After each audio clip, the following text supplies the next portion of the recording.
மாவட்டம் குடியாத்தத்தில் 9ஆம் வகுப்பு பள்ளி மாணவியை காதலிக்க தொந்தரவு செய்து தாக்கியதில் மாணவி மருத்துவமனையில் சிகிச்சை பெற்று வரும் சம்பவம் அதிர்ச்சியை ஏற்படுத்தியுள்ளது.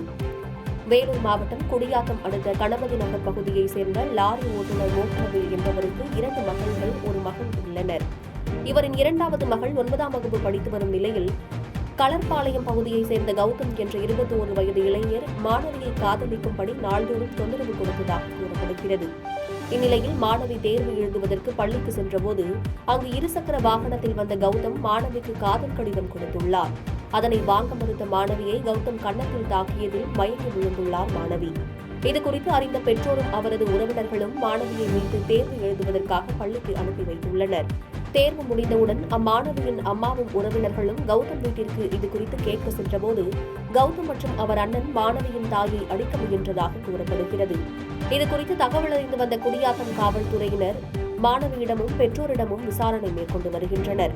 இதுகுறித்து மாணவியின் தாய் கூறுகையில், பள்ளிக்கு செல்லும் பிள்ளைக்கு பாதுகாப்பு வழங்க வேண்டும் என கண்ணீர் மல்க கோரிக்கை வைத்தார். இந்நிகழ்வு அப்பகுதியில் பரபரப்பை ஏற்படுத்தியுள்ளது.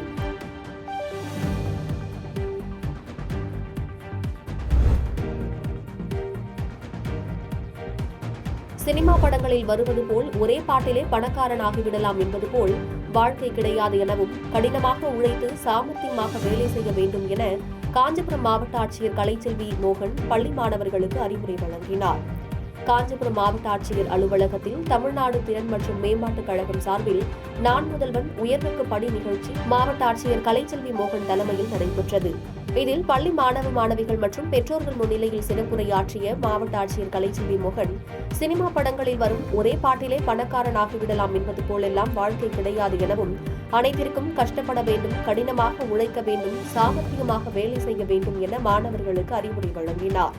மேலும் மொபைல் போனிலோ சமூக வலைதளத்திலோ உலக அறிவு கிடைத்து விடாது, அதற்கு உயர்கல்வியை படிக்க வேண்டும் என எடுத்துரைத்தார்.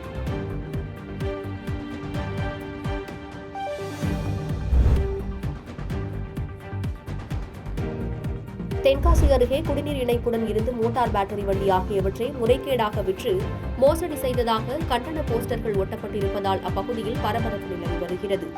தென்காசி மாவட்டம் சுந்தரபாண்டியபுரம் பேரூராட்சியில் குடிநீர் இணைப்பில் முறைகேடு நடந்ததாக தென்காசி நகர் முழுவதும் கண்டன போஸ்டர்கள் ஒட்டப்பட்டுள்ளது. அந்த போஸ்டர்களில் சுந்தரபாண்டியபுரம் பேரூராட்சியில் குடிநீர் இணைப்புடன் தொடர்பில் இருந்த மோட்டார் பேட்டரி வண்டி அனைத்தையும் பழைய இரும்புகள் என கூறி முறைகேடாக சுமார் 19 லட்சத்திற்கு மேல் விற்பனை செய்ததாகவும் இதனால் அரசுக்கு பொருளாதார இழப்பு ஏற்பட்டுள்ளதாகவும் கூறி இதில் ஈடுபட்டவர்கள் மீது மாவட்ட நிர்வாகம் நடவடிக்கை எடுத்து பதவி நீக்கம் செய்ய வேண்டும் என கூறப்பட்டுள்ளது.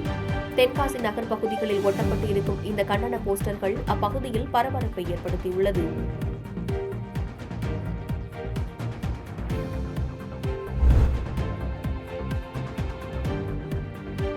தூத்துக்குடி உப்பாற்று ஓடையை மேயர் ஜெகன் பெரியசாமி நேரில் பார்வையிட்டு ஆய்வு செய்தார்.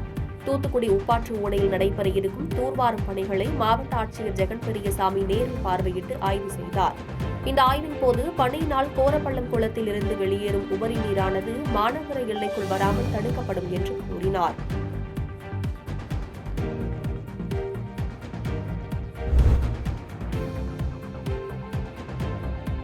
திருச்சியில் தமிழக அரசு உறுதிமொழி குழுவினர் பல்வேறு துறைகளின் கீழ் நடைபெறவுள்ள பணிகள் குறித்து ஆய்வு மேற்கொண்டனர்.